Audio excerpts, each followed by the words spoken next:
दोस्तों, मुझे पता है आप सब लॉकडाउन में बोर हो रहे हैं, तो मैं आपकी बोरियत दूर करने के लिए लाया हूँ hello app, India's leading social media platform. Hello app पे आपको मिलेंगे trending news, funny, educational, cooking, dance और भी बहुत सारे वीडियोस। इसके अलावा latest updates of your favourite celebrities. तो देर किस बात की है, अभी डाउनलोड करो हेलो ऐप और करें अपनी बोरियत का खात्मा।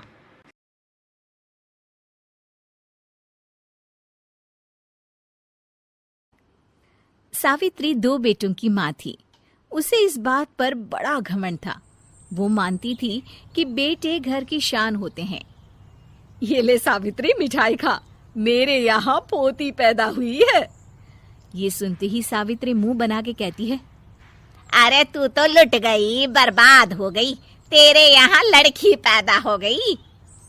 अरे तू ऐसा क्यों कह रही है, मैं तो बहुत खुश हूँ। अरे जब तेरी पोती के पीछे तुझे खर्चे पर खर्चे करने पड़ेंगे ना, तब ये तेरी सारी खुशी गम में बदल जाएगी। पहले लड़की की पढ़ाई लिखाई का खर्चा, फिर उसकी शादी का खर्चा। अरे आजकल की शादियाँ कितनी महंगी हो गई है। गहने बनाओ, लाखों रुपए पानी की तरह बह जाते हैं।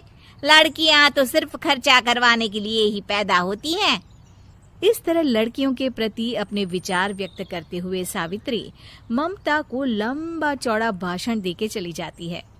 अब तो आप लोग इस कहानी में सावित्री देवी का पात्र अच्छी तरह समझ ही गए होंगे। कुछ समय बाद सावित्री की बड़ी बहू भी एक लड़की को जन्म देती है। फिर क्या था, सावित्री पूरा आसमान सर पर उठा लेती है। हे भगवान, ये तू मुझसे किस जन्म का बदला ले रहा है? अरे मैं तो मंदिर में रोज आकर तुझसे कहती तो थी कि मुझे एक पोता चाहिए, और तूने मुझे पोती दे दी। इतनी मिठाइयाँ और प्रसाद चढ़ाने का क्या फायदा हुआ? तभी सावित्री की बहू निशा कहती है, क्या माँ जी, आप भी इतनी सी बात पर नाराज हो गई हैं? देखिए तो आपकी पोती कितनी सुंदर है, बिल्कुल आप पर गई है। अरे चुप कर, तुझे 9 महीने इतने महंगे महंगे काजू बादाम फल फ्रूट खिलाने का फायदा क्या हुआ? मेरे तो सारे पैसे बर्बाद हो गए। ये सुन सावित्री का बड़ा बेटा अजय कहता है, माँ, तुम सिर्फ नाम के लिए 2020 में रहती हो। असल में तुम्हारा दिमाग सैकड़ों साल पुरानी सोच रखता है। आज के जमाने में लड़का और लड़की में कौन फर्क करता है। मैं तो बहुत खुश हूँ कि भगवान ने मुझे लक्ष्मी के रूप में बेटी दी है। लेकिन सावित्री पर अजय की बातों का कोई असर नहीं होता। नालायक, अपनी पत्नी की जबान बोल रहा है। मेरा बड़ा बेटा तो हाथ से गया। लेकिन सावित्री देवी हार मानने वाली नहीं थी। वो पोते की चाह में अपने छोटे बेटे विजय की शादी करवा देती है। कुछ समय बाद आखिरकार वो दिन आ ही जाता है जब सावित्री की छोटी बहू गर्भवती हो जाती है।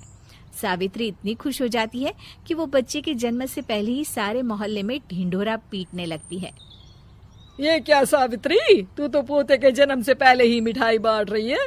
पहले पोता पैदा तो होने दे, और फिर क्या पता अगर पोते की जगह पोती पैदा हो गई तो। ये सुन सावित्री चिढ़ जाती है। अरे अपनी काली जबान मत चला, मेरी मिठाई खा के मेरा ही बुरा सोच रही है। बड़ी आई, ला मेरी मिठाई वापस कर। देख लेना, इस बार मेरे यहाँ पोता पैदा होगा, पोता। लेकिन ठीक इसका उल्टा होता है। सावित्री की छोटी बहू भी एक लड़की को जन्म देती है। सावित्री फिर से रोना धोना शुरू कर देती है और अपनी छोटी बहू को कोसते हुए भला बुरा कहने लगती है। देखते ही देखते ये सावित्री की रोज की आदत हो जाती है।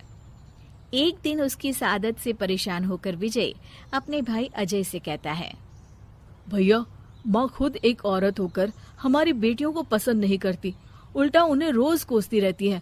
मुझे माँ की यह आदत बिल्कुल पसंद नहीं आती। अरे तू ठीक कहता है, मैं भी अब माँ से तंग आ गया हूँ। अच्छा, तो अब तुम दोनों इस तरह पीठ पीछे मेरी बुराई भी करने लग गए हो? नहीं माँ, हम चाहते हैं कि घर में शांति बनी रहे। हमें हमारी बेटियाँ बहुत प्यारी है। मैं नहीं चाहता कि वह तुम्हारे ताने सुन सुन कर बड़ी हो, और इसीलिए हम दोनों ये घर छोड़कर चले जाएंगे।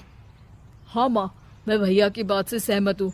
जब तुम इस घर में अकेली रहोगी तब तुम्हें अपनों की कीमत का एहसास होगा। अपने दोनों बेटों के मुंह से अपनी माँ के लिए इतने कठोर शब्द सुन सावित्री भावुक और रुआंसी होकर कहती है, क्या सच में तुम दोनों मुझे इस घर में अकेली छोड़कर चले जाओगे? हाँ माँ। हाँ माँ, अब पानी सर के ऊपर जा चुका है। मैं तुम दोनों के बिना नहीं रह सकती। अपनी सास के आंसू देख अजय और विजय की पत्नी अपने पतियों से लड़ पड़ती है। अरे जिसे जाना है वो जाए, मैं माँ जी को छोड़कर कहीं नहीं जाने वाली। भाभी आप ये क्या कह रही हैं? वही जो तुम सुन रहे हो, दीदी बिल्कुल सही कह रही है। हम बेटियों के संस्कार हमें सिखाते हैं कि सास माँ समान नहीं बल्कि माँ ही होती है और उस माँ की जिंदगी भर सेवा की जाती है। बेटे अपना फर्ज भूल सकते हैं लेकिन बेटियां नहीं। आप दोनों शौक से जा सकते हैं। माँ जी, हम दोनों के रहते आपको किसी बात की फिक्र करने की जरूरत नहीं। फिर क्या था, सावित्री के ऊपर छाए बेटों के घमंड के बादल उसकी बेटी स्वरूप बहुओं के तेज के आगे आंसू के रूप में परिवर्तित होकर सावित्री की आंखों से बहने लगते हैं और वो उन दोनों को गले लगा लेती है। मैं जिंदगी भर बेटियों को कोसती रही, लेकिन आज तुम दोनों को देख मुझे समझ आ गया कि बड़े अभागे होते हैं वो लोग जिनके घर बेटियां नहीं होती।